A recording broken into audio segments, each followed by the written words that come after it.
Hello everybody, Yukiro here again with another chapter of my story, Adventures of the Crown.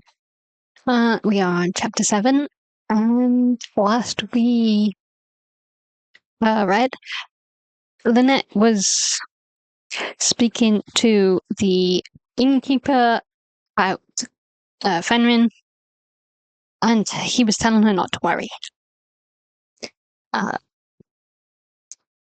And now we are back to Fenrin. So let us continue. As Fenrin was led into the bandit stronghold, he noticed the entrance was only accessible via pressure plate. He took a mental note of this. There were several more bandits inside. They were busy with other tasks. The bandit leader stood at the far end of the encampment. He was a tall man with short black hair. Fenrin noticed the man was giving orders to some of his underlings, but he himself did not look like much of a fighter. He assumed the man was more brains than brawn, and it had likely been his idea to build the pressure plate at the entrance. "What have you brought me this time, then?" the leader asked as he looked over to Fenrin, and the bandit that had captured him. He gave a thoughtful frown, then said to Fenrin, "You look familiar." Fenrin gave a nervous laugh, then replied with, "I get told that a lot. I just have one of those faces. I caught this one by the chasm that opened up recently.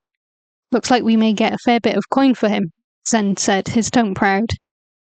"Well, it is better than the last one you brought in," the other man replied, still eyeing Fenrin up and down. He soon lost interest, however, and shooed the two away. "Put him with the other one, then," he said dismissively.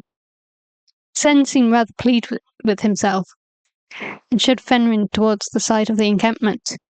The walls were too high to climb up, and at each corner were makeshift towers.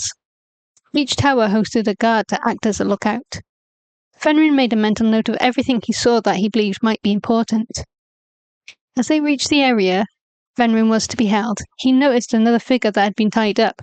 He recognized the young man, and the man knew him in turn. Fenrin gave a subtle shake of his head, hoping the youth knew not to say a thing. Once Fenrin had been tied to the pole behind the other man, Zen left the two alone with a single man acting guard. The man was far enough away that Fenrin knew he could whisper and not get caught. The man seemed to have the same idea. "I hate to ask, but," the youth whispered, "what are you doing here, sir?" "Oh, you know me, Arius. Always up for a little trouble," Fenrir replied with a hint of amusement. "Hope I wasn't interrupting anything." The young man did his best to look at Fenrin with a grin. "Not at all, sir. I'm surprised, though. Didn't they recognize you?" His ice blue eyes sparkled behind his black-framed glasses. "Those fools wouldn't recognize a tree through the forest. Let's keep it that way, yes?" Fenrin said with a silent chuckle.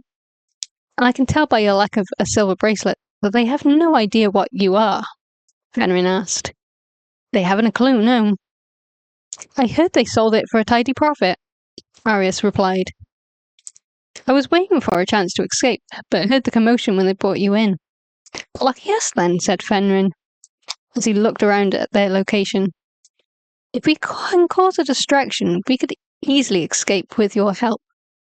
You've seen how they open and shut their gate. A levitation spell to move something heavy onto it should work."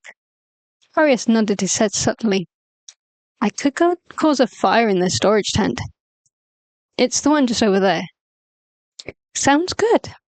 I was just going to wait for Vaughn to storm the place, but it might be safer for me if I just escape now and pretend nothing ever happened," Fenrin said with a shiver. Arius glanced at Fenrin with a thoughtful expression. "I've only met him once, but I can see why you would want to avoid angering him," he said sympathetically. "So when are we breaking out? Burning the ropes off our hands without burning our skin is easy enough. Just give the word, sir." Fenrin nodded. Fenrin once more looked around themselves. As one of the bandit underlings walked past, he made sure to look as forlorn as possible. After all, had to look the part of a trapped noble. Once things were quiet again, Fenrir whispered to Arius, "From what I can see, there are guards on each tower.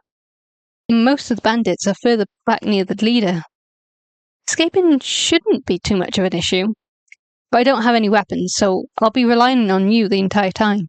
Think you can manage it? I hope so, or else we're both in trouble. You may just get a bit battered. But the moment they realise I wield magic, they will kill me.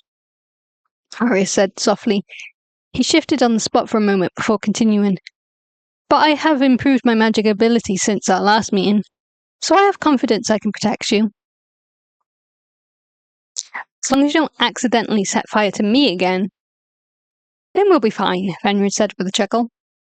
Arius blushed deeply and lowered his head as he mumbled a gentle, I'm still very sorry about that, sir. I didn't mean to set your robes on fire, I promise.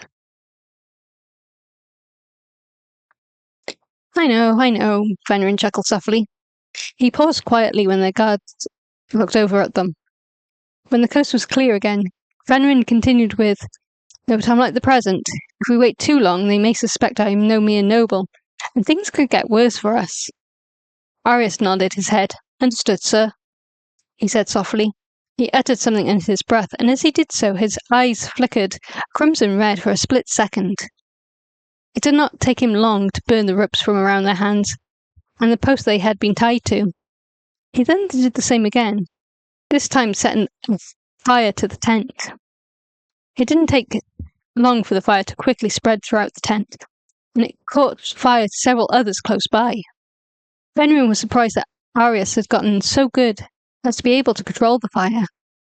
Last time, he had missed his target during one of Fenrir's visits, resulting in one charred robe. As the bandits began to run back and forth trying to put out the sudden fire, Fenrir and Arius took their chance and made a run for the entrance. It took a while before anyone realized they had escaped, and by then Arius had already moved a large barrel of rum and placed it on top of the pressure plate. Bandit leader had been made aware of their escape when the guard who had been watching them realized they were gone.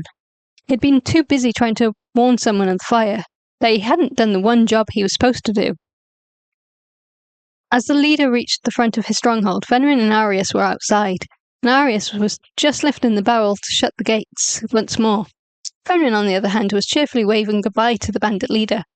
Just as the gate slammed down shut, Arius used what little magical strength he had left to push the barrel straight into the bandit leader, causing him to dart to the side in an attempt to avoid being hit. We better go before he rallies his men to chase after us, Fenrir said with clear amusement. By the way, what happened to your guards? He asked as the two of them then swiftly made their way towards the town of Gardo. They killed them both, thinking I was some noble's son. Sadly, when the leader found out I wasn't, he was going to put me up for the slave market. I didn't even know that was a thing. Arius said he did his best to keep up with the pace with Fenrir. Fenrir's brows formed a scowl. It should certainly not be a thing. Slavery is illegal, and has been for centuries, Fenrir said as he used the forest for cover as they made their escape. I'll have to look into that when we get back. For now, though, let us just return to Gardo.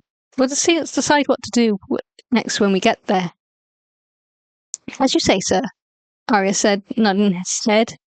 So why are you dressed so... he began. Like a commoner? Well, the thing is, I was undercover. So for now, just continue to call me sir, and everything will be fine. Understand?